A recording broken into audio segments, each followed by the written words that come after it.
Restez informés chaque jour avec Scoop FM. Désormais, suivez nos journaux sur nos chaînes partenaires à Lubumbashi sur Sky Radio, la 97.7 MHz, à 6h, 9h, 12h, 15h, 19h et 21h.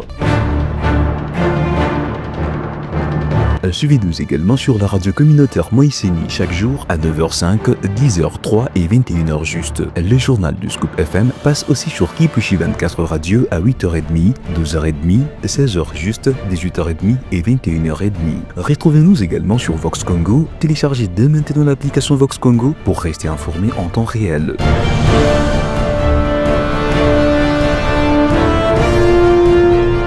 Scoop FM, suivez-nous sur notre page Facebook et sur notre chaîne YouTube pour tout savoir sur l'actualité locale, provinciale, nationale et internationale.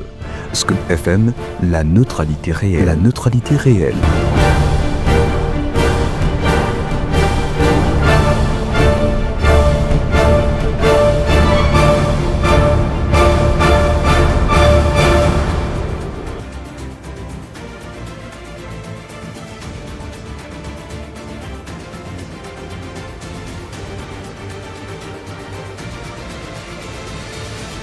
Très ravi de vous savoir nombreux, mesdames et messieurs, en train de suivre en net moment. Bonjour et bienvenue une fois de plus dans cette édition de journal.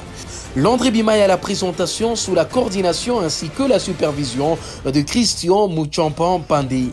Au sommaire de ce journal, un seul titre domine l'actualité, mesdames et messieurs.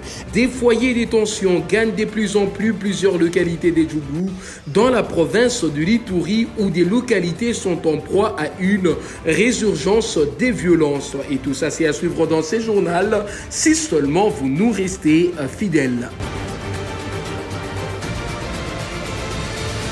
Allez, ouvrons ce journal avec cette actualité. Jacques Chabani sur le gouverneur Jacques Kaboula Katoué. On ne gère pas la République avec les rumeurs sur les réseaux sociaux. Nous sommes en train de chercher à les positionner. Nous espérons croire que tout ce qui se raconte sur lui ne soit pas à la réalité. Suivez. On ne gère pas une république avec les informations sur les réseaux sociaux. Le gouverneur Kaboula, nous sommes encore en train de rechercher à le positionner et nous espérons que toutes ces rumeurs et tout ce qui se raconte sur sa personne ne soit pas la réalité. Comme annoncé dans le sommaire, mesdames et messieurs, des foyers de tension gagnent de plus en plus plusieurs localités des Djougou dans la province de l'Ituri sous état de siège depuis près de 4 ans. Les rebelles de la Convention pour la Révolution populaire, CRP en sigle, une milice désormais active dans cette partie du pays sous le leadership de Thomas Lubanga, ancien chef rebelle et prisonnier de la CPI, mènent des attaques ciblées contre la population et des positions militaires. Gracia Akilimali. Les entités des Lopa, Missi, Inga Barrière et leurs environs dans le périmètre d'environ 25 km au nord de la ville d'Ebounia sont des théâtres des atrocités meurtrières de la CRP et les éléments de la Codeco ciblant même le site des déplacés internes. À Bounia, les opinions regrettent ces tensions armées qui mettent en mal le progrès des développements de la région. Interrogés par Beto.cd, les habitants de l'Ituri n'ont pas mâché le mot pour dénoncer ces actes bellicistes. Nos frères de Djougou doivent revenir à la raison, rejoindre le groupe armé. C'est encore plongé l'Ituri dans le chaos qui persiste d'ailleurs, a haussé le ton un membre de la société civile. En Ituri, l'impératif de passer aux offensives d'envergure se dessine au sein de l'armée. Cependant, le lieutenant Jules Ngongo, porte-parole de l'armée et conseiller en communication du gouverneur militaire, le lieutenant général Luboyan Kachama, a rassuré que les forces armées sont en œuvre pour parer la route aux miliciens de la CPR et d'autres groupes réfractaires au processus de paix. Les membres du comité provincial de la jeunesse katangaise du Haut-Katanga ont prononcé une déclaration de consternation et disent non à la gestion discriminatoire de Joyce Tunda Kazadi à la mairie de Lubumbashi. Suivez. Déclaration du comité provincial de la jeunesse katangaise du Haut-Katanga. Nous, jeunes Katongais du Haut-Katanga et de la ville de Lubumbashi, regroupés dans l'association Jeunesse Katongaise, exprimons notre profonde consternation de l'arrêt du Conseil d'État qui suspend l'arrêté ministériel numéro 025 ému par le vice-premier ministre, ministre de l'Intérieur, Sécurité, Décentralisation et Affaires coutumières, portant désignation de Patrick Afwimbi Moumamba en qualité de maire AI de la ville de Lubumbashi, cadre du parti au pouvoir UDP sans sigle, élève du président de la République et légateur de Kaseba Makunko. Cette décision, quelle qu'en soit la légitimité juridique, risque de ne pas faciliter et renforcer la cohésion pacifique des communautés vivant dans le Haut-Katanga en général et dans la ville de Lubumbashi en particulier. Nous tenons à rappeler que, lors de son intérim à la tête de la mairie de Lubumbashi, Madame Joyce Tunda Kazadi, aujourd'hui pressentie à cette fonction, s'était tristement illustrée par des actes discriminatoires à l'encontre de plus ou moins 300 agents d'origine katongaise, dans différents services, dont l'assainissement, police d'hygiène, cabinet et péage urbain. Ceux qui étaient restés ont travaillé dans une intimidation sans nom et leurs primes ont été supprimées parce qu'ils ont seulement l'identité katongaise. Pour ce faire, nous, jeunes Katongais du Haut-Katanga et de la ville de Lubumbashi, refusons Madame Joyce Tunda Kazadi à la tête de la mairie de Lubumbashi. Cette institution symbolique, bâtie à l'époque coloniale et bénie par les ancêtres du sol katongais, ne saurait être confiée à une autorité dont l'attitude passée à semer la division et la marginalisation d'une partie de la population locale. Nous refusons cette humiliation sur notre propre terre. Et si cela arrivait, la jeunesse demanderait à tous nos notables katongais de se retirer de toutes les fonctions de la République et laisser les amis du Grand Kasaï gérer seuls. Aaron Mukala, président du MPCE, a été reçu ce mardi 22 juillet 2025 par le président Martin Fayoulou, leader de la coalition Lamouka, dans son bureau de travail, dans le cadre des concertations du camp de la patrie.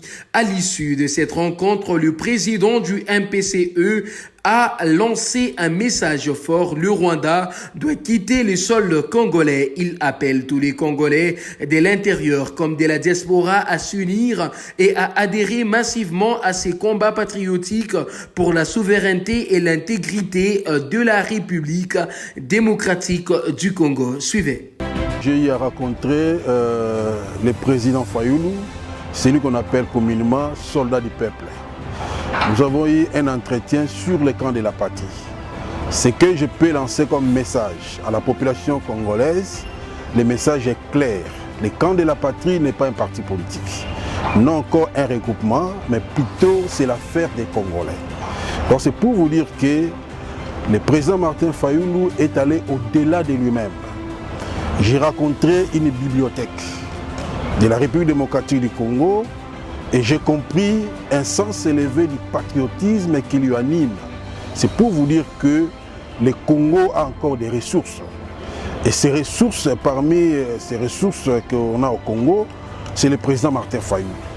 Donc je vous dirais, chers Congolais, partout où vous êtes, il est temps de vous approcher, de venir au camp de la patrie, où j'insiste qu'il n'est pas un parti politique, qui n'est pas un regroupement politique, mais plutôt l'affaire de nous Congolais. C'est-à-dire qu'on peut que se retrouver entre nous au sein du camp de la patrie, c'est pour défendre la République démocratique du Congo.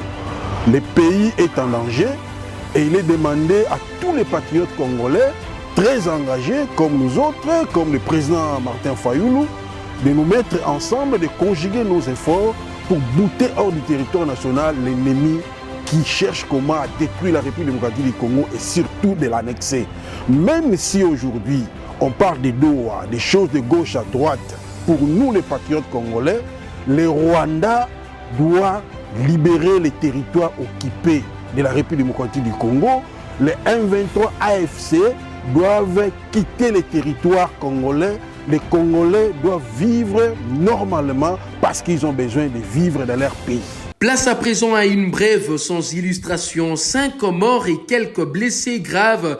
Tel est le bilan provisoire d'un nouvel accident de circulation qui s'est produit au petit matin de ce mercredi 23 juillet de l'année en cours à Kassangoulou dans la province du Congo central près du poste de péage. Selon les premières informations, un camion poids lourd est entré en collision avec une voiture Toyota IST à la hauteur des Liboulou à Kassangoulou. Il s'agit d'un deuxième accident mortel en 2 jours sur la route nationale numéro 1, le premier ayant fait au moins 6 morts s'est produit mardi dernier au niveau du marché Matadi Kibala dans la province de Mangafula située dans la ville-province de Kinshasa.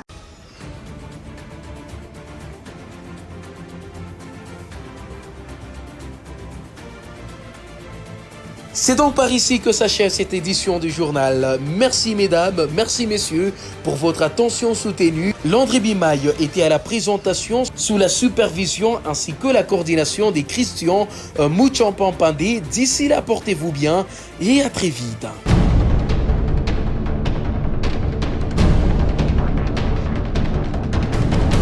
Restez informés chaque jour avec Scoop FM. Désormais, suivez nos journaux sur nos chaînes partenaires à Lubumbashi sur Sky Radio, la 97.7 MHz, à 6h, 9h, 12h, 15h, 19h et 21h.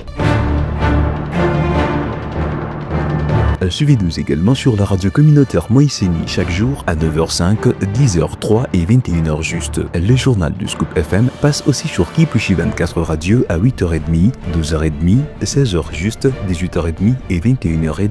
Retrouvez-nous également sur Vox Congo. Téléchargez dès maintenant l'application Vox Congo pour rester informé en temps réel.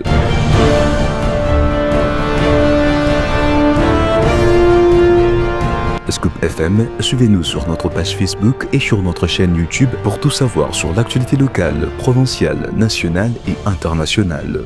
Scoop FM, la neutralité réelle.